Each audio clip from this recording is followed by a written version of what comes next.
So just starting out with power generation, okay?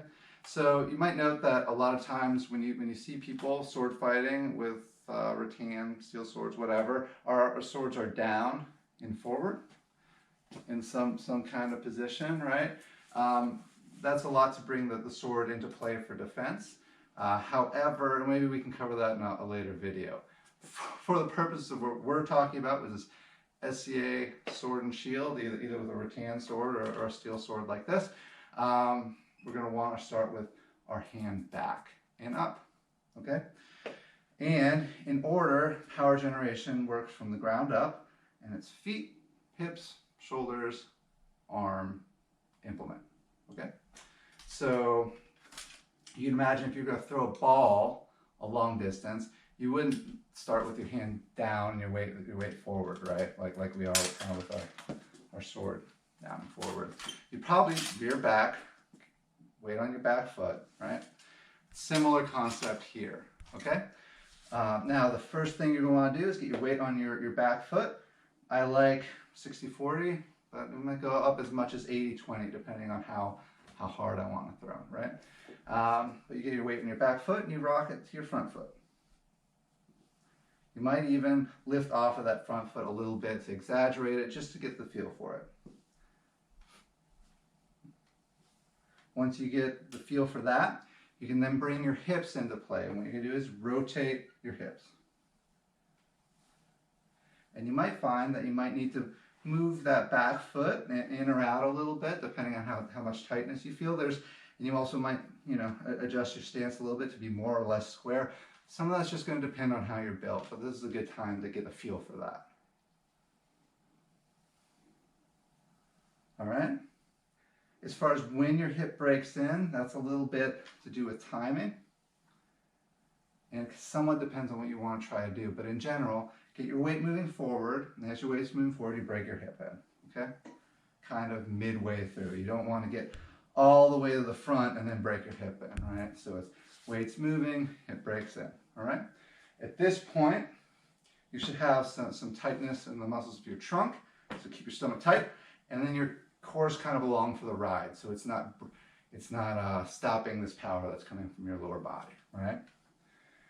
And then your shoulder follows.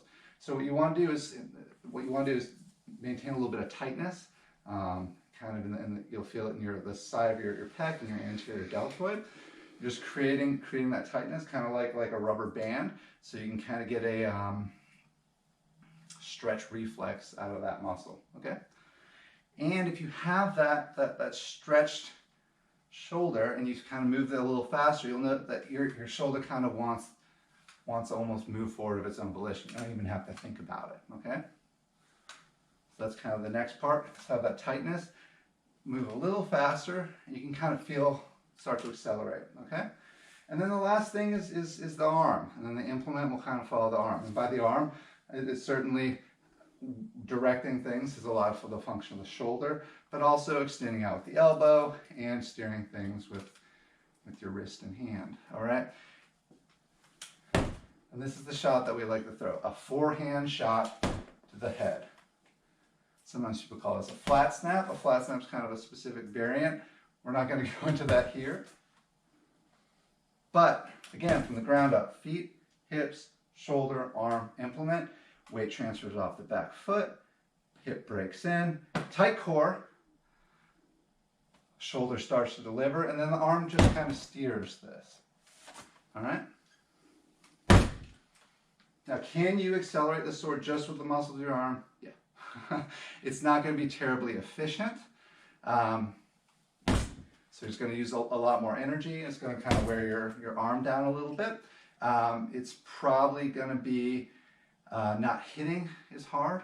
And over the course of a long period of time, it eventually can, relying on a lot of these smaller muscles of the sword arm, including kind of your rotator cuff and a lot of the muscles inside your kind of your elbow and forearm especially, those kind of get worn out quite a bit because you end up putting a lot of torque on them. So in general, you really do want to follow just a basic mechanics that's kind of true to sword fighting, but it's also true to sports. Whether you're swinging a baseball bat, you're throwing a ball, or you're swinging a sword. It's all kind of that tried and true body mechanics. That's for people have studied sword fighting quite a bit, but people have studied throwing mechanics and swinging mechanics even more. And we get to kind of benefit from a lot of that research, right? A lot of methodologies from those activities. So, again, weight transfers off the back foot, hip breaks in, core comes along to the right, it's nice and tight, shoulders nice and tight, good stretch reflex, comes in, and then the arm kind of delivers. You straighten out your elbow, and your wrist kind of steers things in. So, training protocols, all right? I have heard it said by people that train Division I athletes and professional athletes that they like to see 10,000 reps of a technique for mastery. And that's people that have already had a high degree of mastery of that particular sport activity, and these are going to be like high-level athletes, like really good kinesthetic learners. So the reality is, for most of us, it's going to be north of 10,000. Okay, that number can sound a little daunting, but you can also, lets you just think about, you can get a good. I've also seen research where you can get a good training stimulus out of as little as 10 to 15 minutes a day. Okay, so you can get about 500 shots in at about this pace in about 10 to 15 minutes, which I'm hoping you all can find in your day. All right? You do that 5 times a week. You don't even need a heavy bag for this. You can have a mirror, you can have a rolled up poster or something. I've done this type of thing in a hotel room in front of a mirror. So it's a great application. And you do that five times a week. And then in 4 weeks or a month, you have 10,000 shots. Boom. And in 2 months, that ought to be plenty of time. Okay? And then once you get your 10,000 done, go watch my next video. Cool? All right, thanks.